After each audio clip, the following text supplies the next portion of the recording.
Luyo sa mga hagit ug kalisod sa nasod tungod sa COVID-19, pipila ka mga Dabawenyo ang kakuhaan nato og inspirasyon human sila nag-#spreadkindness ngadto sa mga madasigon nga frontliners nga way puas ang pagbantay alang sa kaluwasan sa tanan. Ani report.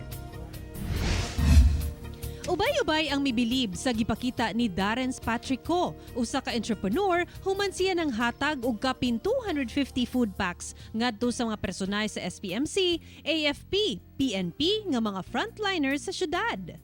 Ang iyang post miabot na sa kapin 8,600 likes ug 2,800 shares. Samtang makita sab sa Facebook post ni Jody Teves ang ilang pag-apod-apod og face masks, hygiene kits, vitamins ug pagkaon ngadto sa mga taong nagpuyo sa kalsada.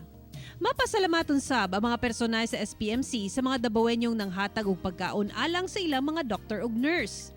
Samtang makatandog ang sulat nga gihimo nining grade 3 student, kinsa mipadayag siyang pagpasalamat ngadto sa mga doktor, nurse ug health worker sa ilang sakripisyo para sa tanan.